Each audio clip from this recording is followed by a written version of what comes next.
Unahin ko muna, MJ, yung sinasabi nilang politika. Ang unang nagkakaroon ng politika ay ang administrasyon. Yung pagtanggal nila kay VP Inday Sara, imbis na tutukan nila yung problema sa krisis, tutukan nila yung problema sa gutom, tutukan nila yung problema sa pagtaas ng presyo ng krudo at pagtaas ng presyo ng bilihin, ang tinututukan nila yung impeachment ni Inday Sara. Kaya sila ang nauna dyan sa politika. Noong nakaraang araw po ay naglunsad ng koalisyon dyan po sa Club Filipino. Tinawag po silang Rage Coalition. Isa po sa mga namuno doon ay ang ating mga kasama ngayon via Zoom, si former Congressman, former Cabinet Secretary, Mike Defensor. Kong, magandang umaga. Si Admar, si MJ ngayon pong umaga na ito sa Pulso ng Bayan. Good morning, sir. Yes, Admar, MJ, magandang umaga sa inyo, sa lahat po ng nanonood at nakikinig. Magandang umaga po sa inyong lahat. Oo, napaaga ka ng gising ngayon, ha? Ngayon pong Tuesday morning. Pero bagamat ganito ang ating palatuntunan, maraming salamat po, sir, sa inyong panahon. Sir, nagkaroon po ng launching ang inyo pong pangkat at maaari po bang may paliwanag? Ano po ba itong Rage Coalition? At sinabi kasi doon sa event na isusulong daw ng koalisyon ang pagpapanagot dito sa mga issue ng katiwalian, lalo na yung involved sa flood control. Yes, MJ. Alam mo, MJ, Admar, sa atin lahat po, no, napakaraming organisasyon na sumusuporta sa Pangulong Duterte at partikular, siyempre, kay Vice President Inday Sara Duterte. Noon pa man yan, tumulong na sila nung tumakbo ang Pangulong Duterte, tumakbo ng Vice President si VP Inday. At itong mga grupong to, parang ano sila, loose coalition. No? Ang ibig sabihin, may kanya-kanyang pagkilos, may kanya-kanyang galaw, maging nito mga dumaang panahon. Minabuti namin, kami ni Speaker Bebot Alvarez, na makipag-usap kay Mayor Duterte, at paniwalag na kinakailangan na magkaroon na ng organisadong pagkilos. Kinakailangan namin ng isang leader na tumatayong simbolo ng ating ginagawang pagkilos laban sa korupsyon, laban sa nangyayaring katiwalian, yung patuloy na investigasyon, no, na ginagawa nila dito sa noon sa ICI at ngayon patuloy pa rin sa Blue Ribbon, at maging itong hinihingi natin na kasuhan talaga yung dapat kasuhan. Ngayon, merong ginagawa na namang impeachment kay VP Inday Sara. So, sinasabi nga namin, magkaisa na kami, isang pagkilos, isang galaw, isang direksyon, at yung paghiwalay-hiwalay na pagkilos ng iba't ibang grupo, magkaroon talaga ng focus, magkaroon ng pagkakaisa. Mabuti naman, at ang ating Mayor Baste Duterte, walang dalawang salita na tinanggap niya yung ganitong pagkakaisa, tinanggap niya yung liderato na hindi lamang siya mamumuno sa Davao na siya ngayon ang mayor, kundi sa lahat ng mga partido, mga organisasyon sa buong sambayan ng Pilipino. Kaya ito na i-launch yung Rage Coalition at siya ang tumatayo namin leader. At ang kinatawa naman o ang kanyang grupo ay ang PDP Laban na siya ngayon ang presidente. Ako, MJ Admar, ang Secretary General ng Reform PH Party. Ang aming chairman ay si Gringo Honasan. At si Speaker Bebot Alvarez naman ang pinuno o pamahala ng Partido Reforma. Kaya ang tatlong partidong yan, nagkaisa, nagpirmahan. At sa ilalim niyan ay kasapi namin o kasama namin ang iba't ibang grupo katulad ng Maisug, katulad ng PANA, yung Alliance for Accountability na pangungunan naman ni Secretary Esperon. Nandyan din ng Kampilan, kasama sila ka Eric, no? So ito yung mga grupo na ibinuo para dyan sa pagkakaisang yan. Opo, sir, ano po ang aasahan ng taong bayan sa bagong buong koalisyon? Kasi marami po kasing mga pangkat at mga grupo na hanggang launching lang. Wala namang follow-up na mga ganap. Kasi taong bayan naghahanap ngayon ng avenue at ng mga masasandalang personalidad at pangkat para po i-voice out ng kanilang hinaing dito po sa mga nangyayari sa kasalukuyang pamahalaan. Tama yan, MJ. Alam mo, ang aming grupo naman tuloy-tuloy na kumikilos nga eh. Ang katulad na nabanggit ko, nangyayari nga, hiwa-hiwalay pa nga yung aming pagkilos kung minsan hindi kami nagkakaroon ng koordinasyon. Pero sa akin palagay, no, kung galaw lang naman o pagkilos, dire-diretso yung aming pagkilos. Katulad sa ngayon, kahapon galing ako dyan sa Luneta, yung grupo ng mga Batanggenyo na pinangungunahan ni Congressman Leon Liviste, na itong mga magsasaka natin, manggagawa mula Batangas, ang kahilingan ay ibaba ang implementasyon ng VAT. Yung kanilang hiling 12% to 10% na lang. Ang maisog naman sa ngayon ay patuloy na kumikilos sa Korte Suprema. Kaya ito'y magkakaroon kami ng pagkakaisa, pag-uusap sa mga darating na pagkilos namin. Particular dito, MJ, yung, di ba nandyan ngayon ng impeachment hearing. Dapat nga may pagkilos kami na gagawin, pero ayusin pa namin para kami pumunta dito sa Kongreso.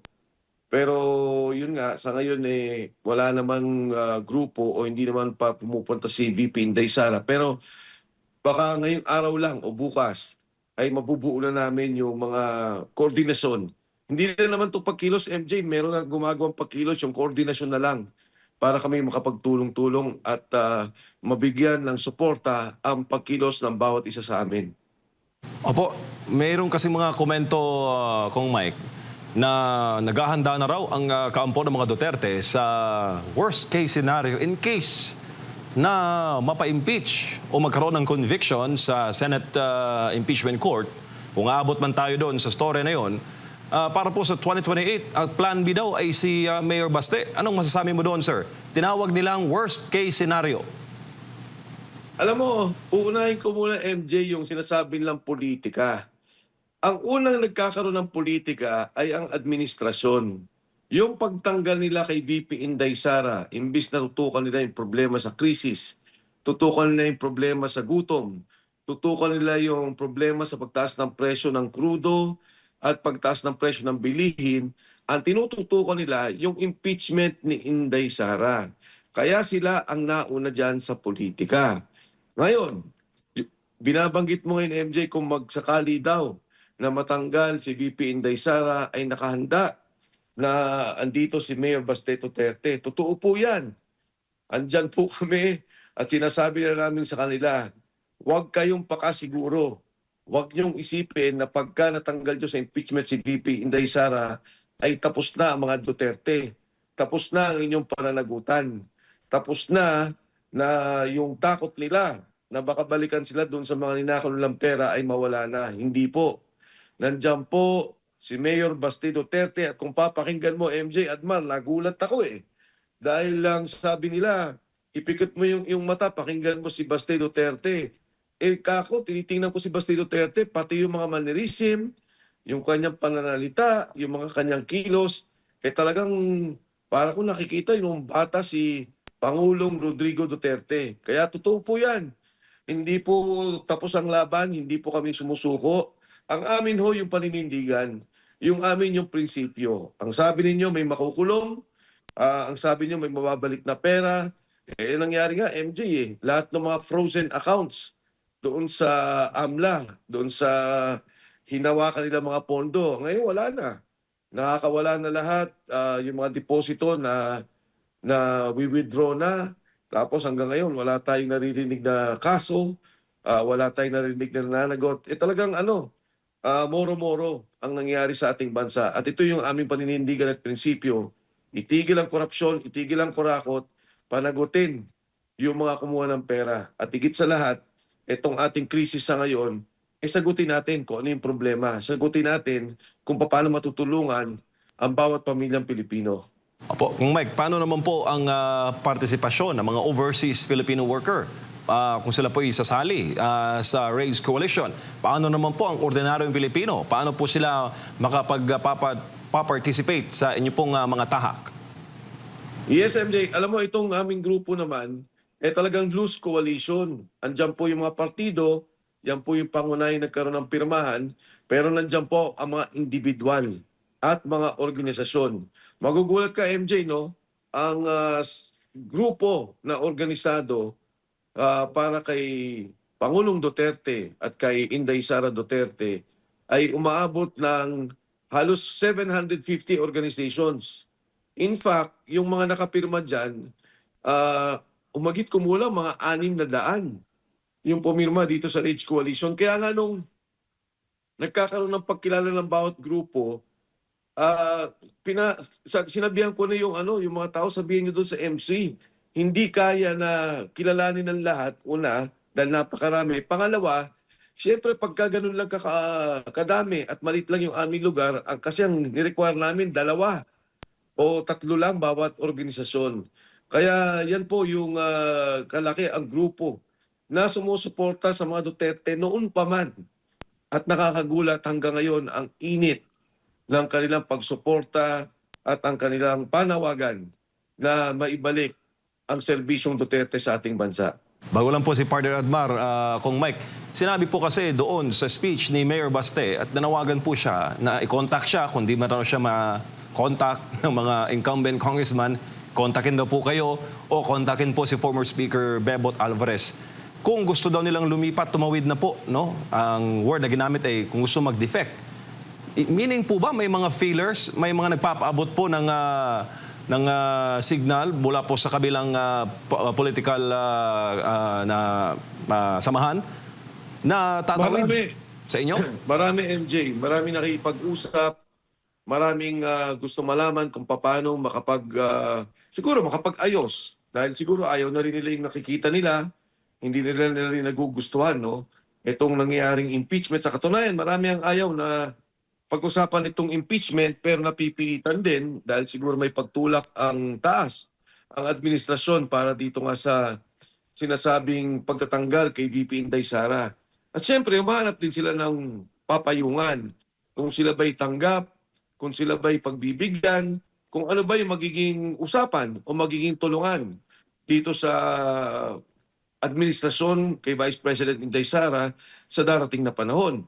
Kaya sinabi na nga ni Mayor Basti Duterte, andyan si Mike, andyan si Speaker Bebot, kayo na mag-usap. Ako naman sabi niya, di ba malinaw yung sinabi niya eh. Ako naman sabi niya, naintindihan ko yung politika, naintindihan ko yung pagtutulak o yung pressure na ginagawa sa inyo, maging yung mainstream media, binanggit niya to. And kung sakasakaling makakapagsama tayo, walang problema sa akin. So maganda to, MJ, no? Nakikita mo naman na bukas si Mayor Baste Duterte na talaga namang pag-usapan at pwedeng magtulungan at naintindihan niya naman yung mga nakaraang politika. Kong Mike, magandang umaga. Si Admar po ito. Nababanggit yung politika. May nagsasabi na maaga raw kayong namulitika. Kayo raw maagang namulitika. At parte ito ng politika, itong koalisyon po ninyo bilang paghahanda. Lalo na kung ang Malacanang po ang magsasabi, itigil daw po muna ang maagang pamumulitika at pagtuunan muna itong krisis na kinakaharap ng bansa ngayon. Sabihin mo, Admar, sa Malacanang, kung talagang gusto nilang walang politika, tigil nila yung impeachment kay VP Inday. Yan ang malinaw na politika. Yung ginagawa nila, na pinapaimbestiga nila ang isang tao na yung kaso niya nasa COA pa at napakaliit. Ang natitira na lang na hindi pa nag-aayos dyan sa mga liquidation ay 75 million. Yung ibang departamento, di ba? Department of Agriculture, 10.5, kung di ako nagkakamali, 10 billion. Yung Department of Health, 10.5 billion. Yung Department of Public Works and Highways, 17 billion. Yung Department of Agriculture, 8.5 billion. Yung mga yun, notice of suspension na. At may disallowance, hindi nila iniimbestigahan. Etong taong to, ang gusto nila imbestigahan, ang gusto nila i-impeach, wala naman, nakandun pa sa COA. Paulit-ulit na yung ginagawa nilang pandinig tungkol dyan. Talagang politika yung ginagawa nila. So una yan sa palasyo. Patigilin nyo yung inyong mga kaalyado dahil tama ho kayo. Ang unahin natin ang krisis. Tama ho kayo. Ang unahin natin ang problema at wag ang politika. Kami, yung aming samahan, bukod dyan sa paglaban namin sa impeachment, gusto namin may maikulong kayo, may makasuwang kayo dyan sa nangyaring nakawan. hindi ba nakikita ng palasyo na November pa ho yan, hindi tumitigil ang tao. Ang galit nandyan pa rin, kaya nga naging rage coalition. Galit dahil walang nakulong. May pinangako kayong makukulong nung Disyembre. Tapos na ho, ang Semana Santa, wala pa rin nakukulong at walang nakasuhan. Yung binabanggit nilang kaso, wala ho yun. Sa naririnig ko, yung bang daw Speaker of the House at saka po yung Senate President involved dun sa budget dahil daw yun ang gumawa ng budget at nagkaroon ng plunder, hindi ho yun uubra na kaso. Dahil ang kasalanan po yung pagnakaw ng pera. Ang sabi nyo, si Saldico ang magnanakaw. Nagsalita si Gutesa. Nagsalita yung 18 Marines. Kami ang nagdi-deliver ng pera. Yun ang tutukan nila.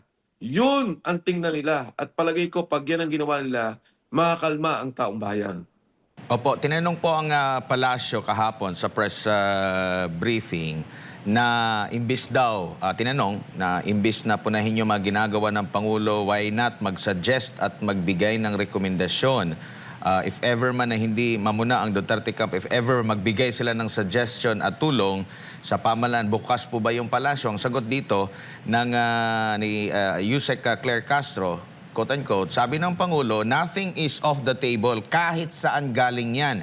Ang ayaw lang po natin, kahit naman po siguro kayo, ang ayaw po natin ay pamumuna ng walang basehan na nagiging fake news na. Yun lang naman po ang ating ikinababahala. Ang mabuhay tayo sa mundo ng fake news, yun po ang dapat na ingatan. Sa tingin niyo po ba bukas ang gobyernong ito sa mga naririnig na mga puna at suwestyon at nakita nyo ba yung adjustment? Kasi sinabi dito, kahit saan daw galing, nothing is off the table kahit saan galing. Pwede bukas ang Pangulo sa any suggestion at kung ano man yan na makakatulong sa governance po. Well, una, Adbar, yung panawagan ni Congressman Lian Libliste, iyan naman yung tinutulak na namin. Di ba? Ang gusto niya, bawasan ng ang ating VAT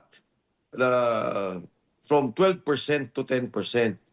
Ang epektibong mangyayari dyan, kunyari ang isang pamilya ay sumisweldo ng 25,000, mga more or less, 500 piso ang maibabawas niya sa bawat buwan ng kanyang mga gastusin. Kaya ito, isa sa mga tinutulak namin yan. Ang sabi nga ni Kong Lian, nung tanongin, bakit 2% lang? Sabi niya, 2% nga, ayaw pampayagan. Paano pa kaya kung mas malaki? Ang pangalawa, yung binabanggit ni Egay Irise, nandyan din naman yan, anong sabi niya? Kung pwede, magtayo tayo ng cap, no? O paglilimita sa pagtaas ng presyo ng krudo. Na ang inaano niya ay 70 pesos, magkaroon ng isang pondo o floating fund para tugunan ito. So ito yung mga nandyan ang pinag-uusapan. Mahirap pang magdagdag o sumali pa sa ganyang usapin kasi yung nga lang dalawang panukalang yan, malaki na ang pag-aaral natin at tinitingnan na natin kung ano yung magiging epekto sa kabuuang ekonomiya. Sa pondo natin at kung ano mangyari. Pero nare-recall ko, sabi nga ni Irise, bakit naman ang taong bayan lang kailangan maghirap? Tayo naman ay gobyerno. Kung pwede naman nating bawasan din ng kaunti yung ating pondo para sa taong bayan o magsakripisyo tayo, hindi natin magawa. Trilyon ang nawala sa flood control mess. Trilyon ang pondong nilagay nila sa mga ghost project. Yan po ang tingnan natin. Ngayon, nangutang na naman tayo, sabi nila, sa agricultural modernization. Sana naman, matutuon na yan. Baka mamaya naman, mga ghost project na naman yan naman dun sa mga irigasyon. So, ito yung bagay na hinihingi ng taong bayan. Maibsan ng kaunti. Kaunti lang yung kanilang paghihirap sa ngayon. Opo, natanong din po kahapon sa Malacanang, after po na mabuo yung coalition, kinunan sila ng komento, pati na rin yung naging pahayag ni Davao City Mayor Baste Duterte na yung self-destruction. Yung pagbukas daw sa flood control issue ay self-destruction para sa kasalukuyang presidente. Sagot naman dito ni Undersecretary Castro, quote-unquote, self-destruction. Ang pagpapaimbestiga sa maanumalyang flood control projects ay self-destruction para sa Pangulo. Parang kakaiba po yata ang kanyang pananaw. Kaya ba hindi nagpaimbestiga ng malaliman ng nakaraang administrasyon dahil magiging self-destruction sa dating Pangulong Duterte. Hindi po ganyan ang pananaw ng Pangulo. Ang Pangulo po kahit maapektuhan at matamaan ang kanyang administrasyon, kahit ang kaalyado man niya at kaibigan niya or kamag-anak niya ay maapektuhan, ipagpapatuloy po ang pag-iimbestiga sa flood control projects. Bakit? Dahil ito ay pondo ng bayan na dapat i-report sa bayan. Kung mayroong dapat managot, yan ang nais ng Pangulo. Dapat na managot, hindi dapat na tinatakpan, hindi kinakailangan magkaroon ng cover-up. Ano pong masasabi niyo po rito? Unang-una, naawa ako kay Yusek Claire sa kanyang pagsisinungaling. Kung meron dapat na peddler of fake news, dapat tanungin natin si Yusek Claire kung tama ba yung kanyang sinasabi. Yung self-destruction na binabanggit ni Mayor Baste Duterte, napakalinaw niyan. Ang ibig lang sabihin niyan, nagtawag ka ng investigasyon, nagtawag ka ng pag-usig dito sa nangyaring nakawan sa flood control, pagkatapos bumabalik sa'yo. Pagkatapos nakikita mo na ito pala ibabalik sa mismong administrasyon mo. Ang ibig sabihin niya na self-destruction ay yung talagang nagsabi ka ng kung ano nung pagkakamali at sabi mo imbestigahan, bumabalik yung problema. Doon pala sa mismo mong opisina. Yun yung self-destruction.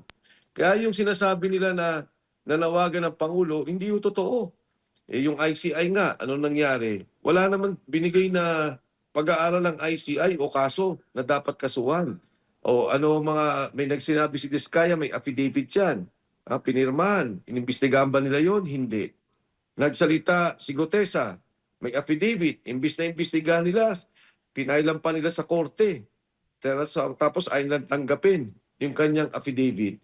O ngayon, nagsalita na naman po yung 18 Marines. Ayaw din nilang tanggapin. Yung mismong sinabi ng ICI na may kaso na magnanakaw si Saldico. O ano nangyari ho? Hindi naman nila kinuha yung kanyang affidavit. Ayaw nilang payagan na magkaroon ng apostil o ayaw nilang payagan na under oath yung kanyang Zoom para siya magsalita. So ito po yung sinasabi natin na self-destruction at hanggang sa ngayon, wala pong nangyayari dun sa investigasyon at wala naman pong nakulong. Kaya Admar, palagay ko, mali na yung sinabi ni Mayor Duterte. Siguro ho, ang hindi lang nakakaintindi dun sa kanyang sinabing self-destruction ay ang palasyo mismo, si Yusek Claire mismo at ang Malacanang.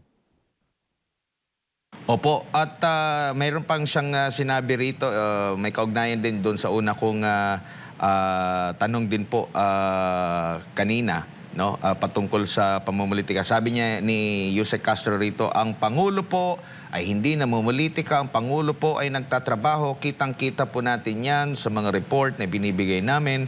Although pilit na iniiba, tinitwist ng mga fake news peddlers at alam naman natin kung bakit nila tinitwist at ipinapakitang walang ginagawa ang Pangulo, hindi maapektuhan ang Pangulo sa mga personal na galit, personal na interes, personal na ambisyon. Ang nakababahala lamang dito ay ang personal na galit, personal na interes at personal na ambisyon ay gamitin ang taong bayan na galitin ang puso ng bawat isa sa atin sa pamamagitan ng paglalahad ng kanilang fake news. So kumbaga, dahil daw na ginalit ang taong bayan, kaya galit daw po yung taong bayan. So ibig sabihin, mali pala ang pagpuna ng taong bayan kung sila'y nahihirapan sa panahon ngayon na kanilang nararanasan. Kong Mike. Mamaya Admar, alam mo, kahit na ano pang gawin mong fake news, kahit na ano pang sabihin mo na gawa ng kwento, pagka maayos ang buhay ng taong bayan, hindi sila magagalit. Ang galit ng taong bayan ay dahil kitang-kita nila na may nagnakaw ng pondo. Yung paglabas lang ni Saldico at sinabi ni Saldico na siya yung may hawak ng pondo. Siya yung gumagawa ng pondo at sinabi niya, ito ang nakawan. Ito ang kinuha ng Pangulo, ng Presidente, naglagay ng 100 bilyon. Nag-deliver ako kay Yusek Jojo Catis. Pagkatapos nagsalita si Yusek Bernardo doon sa investigasyon. Nagkumuha ng pera si Trigrid Olaybar, si Adrian Bersamin. Naririnig ng taong bayan yan. Sila yan. Nagsalita na ang pera ay ninanakaw. Nung nakita ng taong bayan na walang nakukulong, nakita ng taong bayan na yung palang mga proyekto na importante, kinuha ninyo yung subway at inilagay ninyo sa flood control. Nakita ng taong bayan at narinig nila yung PhilHealth, kinuha mo yung pondo at nilagay mo sa flood control, talagang magagalit ang taong bayan. Magsasalita talaga dahil sila ang apektado. Pag nagpunta ang pamilyang Pilipino, may sakit, yung kanilang kamag-anakan, at sinabi ng ospital, wala akong pondo, ayaw namin sa PhilHealth dahil walang kasiguraduhan, baka hindi kami mabayaran, ayan po ang magiging problema natin. Iyan ang nadarama ng bawat Pilipino ngayon. Ngayon, pumunta tayo sa krisis. Nakita nila, sumasakay sila, nagtaas ng presyo. Pumunta sila sa palengke, pumunta sila sa pamilihan, nagtaas ng presyo. Pagka ganyan po yung nararamdaman ng tao, naririnig yung mali-malita, bilyon-bilyon, na ilang tao lang ang nagnakaw, pagkatapos sila, nahihirapan sila sa kanilang pamimili, sa kanilang buhay, sa pagbayad sa kuryente, sa pagbayad sa pamasahe, talagang magagalit to. Ngayon, kung ang gagawin nila at talaga namang may gera no, sa Middle East at makikita ng tao na kahit papano hindi tumataas ang presyo, kahit papano hindi sila apektado, kahit papano ay naibsan yung kanilang kalagayan, baka mawala galit sa kanila. Mababasa ng tao sa buong Asia, tayo may pinakamataas na pagtaas ng krudo kumpara sa ibang bansa. Talaga kung iba yan. Ang dami nating OFW. Hindi naman po natin kailangan mag-invento. Magsasabi lang yung taga-OFW, for example, sa Singapore, o magsasabi doon sa Thailand, o magsasabi kung nasaan man sila. Ito lang ho ang tinaas ng presyo ng gasolina. Tapos makikita lang sa Pilipinas, almost 90% ang itinaas. Talagang magagalit yan. So Admar, pabalik tayo sa usapin. Yung galit ng tao ay dahil sa kanilang sariling eksperyensa. Yung kanilang dinadanas araw-araw. Kung ito ay aayusin, kung ito ay tutugunan, palagay ko naman kahit na anong sigaw ng tao at kahit anong fake news, hindi nila kayang galitin ng taong bayan. Congressman, patunay po ba rito yung sa sinasabi niyo po na sa nangyari sa dating administrasyon na sa kabila ng mga alegasyon, kritisismo, pag bumaba po siya ng may mataas na grado? Tama yan pa. Huwag na tayong pumunta kay Pangulong Duterte. Baka isipin naman lang, dahil kasama mo Mike si Mayor Duterte. Kay Presidente Pinoy din naman. Bumaba rin naman ang rating, tumataas, bumababa. Pero makikita mo, hindi ito nag-negative na katulad ng nakikita natin ngayon. Pagdating kay Pangulong Duterte, tama rin yan. May bumababa siya minsan, may tumataas. Pero nakita mo, nung matapos siya, nagpasalamat ang sambayan ng Pilipino, ang taas ng kanyang rating maging numatapos na siya. At ngayon, nakikita mo yan sa mga anak. Ang pasalamat ng taong bayan sa kanilang anak. Bakit? Siyempre, nakita naman nila kahit dumaan tayo sa COVID, dumaan tayo sa paghihirap. Di ba noong panahon ng Pangulong Duterte, anong ginawa niya? Itinaas ang sahod ng mga guro. Itinaas ang sahod ng mga pulis. Itinaas ang sahod ng mga sundalo. Nilibre yung mga state colleges and universities. Libre. Na nakita nila, nagkaroon ng pag-asa yung anak ko kahit mahirap kami, basta nagmagsipag at mag-aaral, pwedeng makatapos, pwedeng gumanda ang buhay. Pagkatapos yung PhilHealth, ginawa niyang universal healthcare. Paganda ng paganda yan magmula nung kay GMA, kay Pinoy, kay Pangulong Duterte, palawak ng palawak. Nung kay Pangulong Duterte na sabi niya, hindi, maglagay tayo ng pondo para yung talagang walang pondo, walang pera, bayaran na ng gobyerno. So naglalagay dyan taon-taon ng pondo sa PhilHealth. Ang ginawa ng administrasyon nitong 2025, hindi na naglagay ng pondo at yung natitira pang pondo sa PhilHealth, kinuha at inilagay dito sa pondo natin para gamitin sa flood control.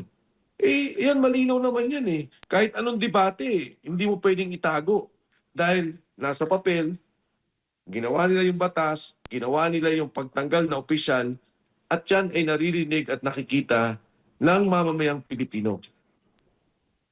Opo, Kong Mike, balik lang ako sa usapin kay Pangulong Marcos. Kahapon, ang inapprove po na pagbabawa sa buwis ay hindi po yung VAT, no? Anong tingin mo dyan, sir? Marami pong transport group, kagabi, kausap namin Mandebela, dismayado po talaga sila sa mga hakbangin ng pamahalaan. Ang masama ang loob ng mga driver natin, pag dumating sa mga negosyante, pag dumating sa malalaking negosyo, automatic, pagka gusto nila magtaas ng presyo, pwede nilang itaas. Tayo pa ang nakikipag-away, bakit ganyang kataas? Di ba si Senator Marcoleta, sinasabi niya, bakit ganyang kataas? ito lang ang presyo sa Singapore. At ito lang, at pag nabili mo ng ganitong presyo, dagdagan mo pa yung pagbiyahe dito, dagdagan mo pa yung mga buwis, ito lang dapat ang presyo niyan. Bakit ganito kataas ang presyo ng krudo dito sa ating bansa? Tayo po ang humihingi ng paliwanag. Pero pagdating sa driver, kailangan niyang ipaliwanag bakit siya nagtaas. Hindi niya otomatikong pwedeng itaas ang pamasahe. Yan ang mali yung ating batas. Mali yung pagkakaugnay ng mga batas. Pag malaking negosyante, korporasyon, automatic. Pag mga driver na apektado, kawawa, hindi na pwedeng itaas.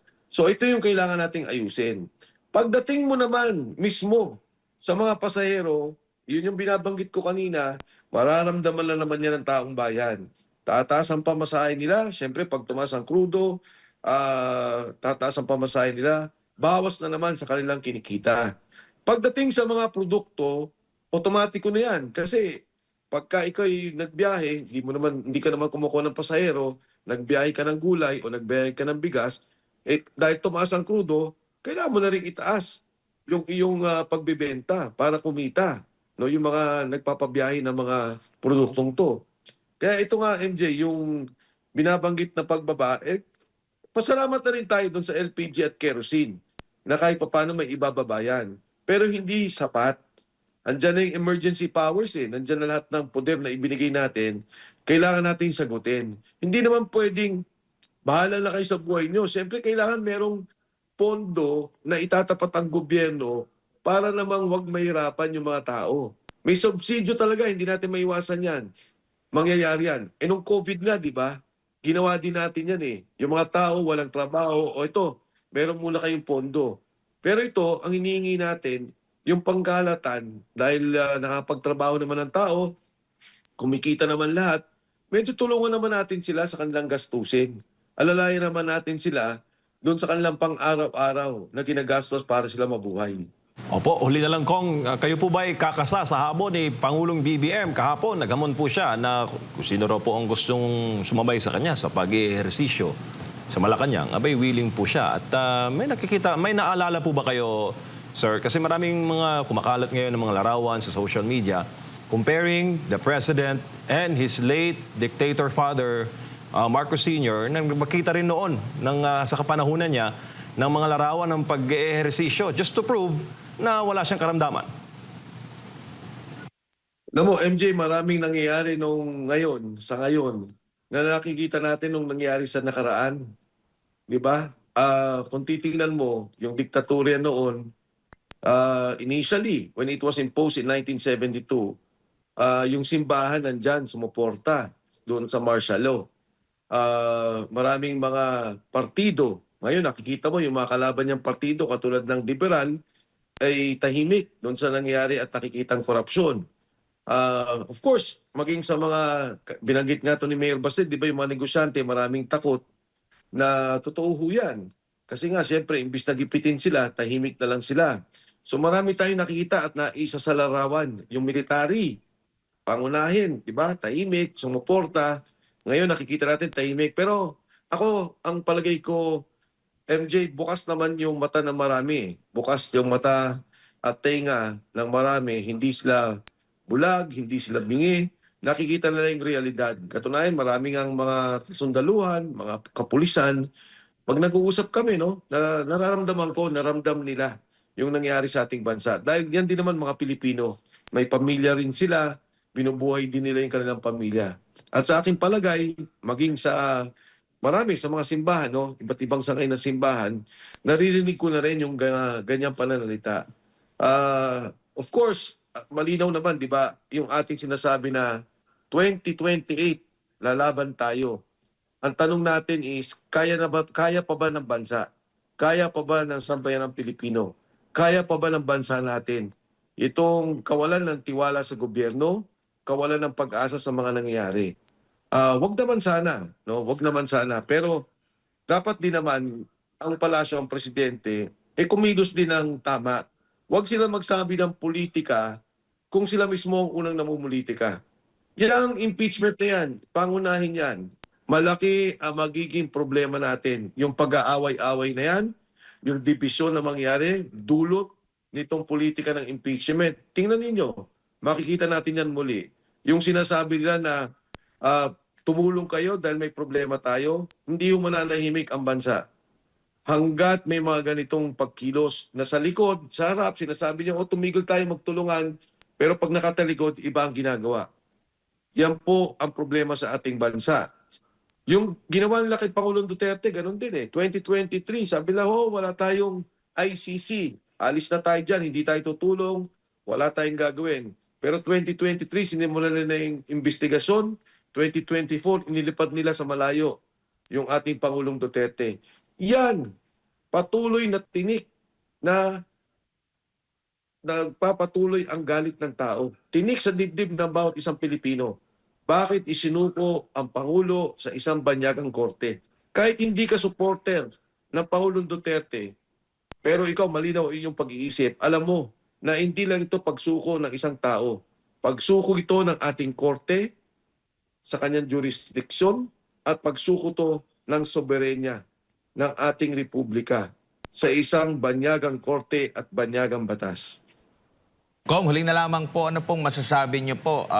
Kahapon ay sumuko sa kapulisan si Congressman Kiko Barzaga, no? Kaugnay sa kinakaharap nitong kasong libelo.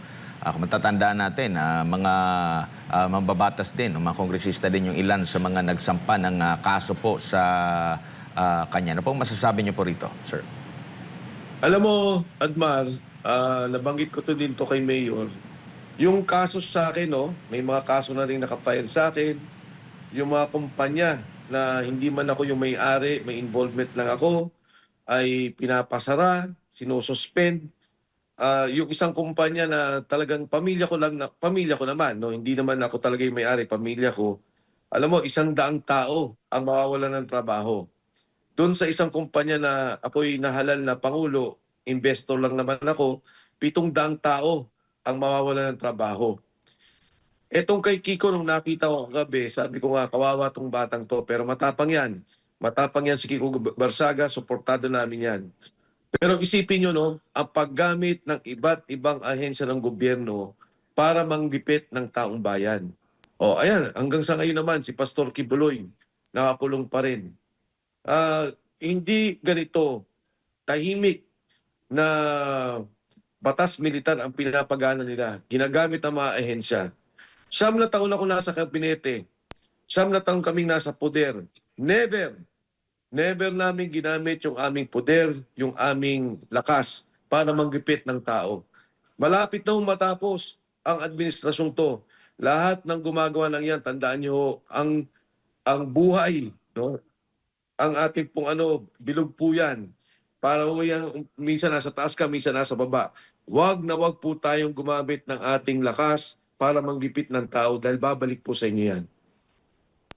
Opo, maraming salamat po, Kong Mike, sa inyong pong panahon at mabuhay po kayo, sir.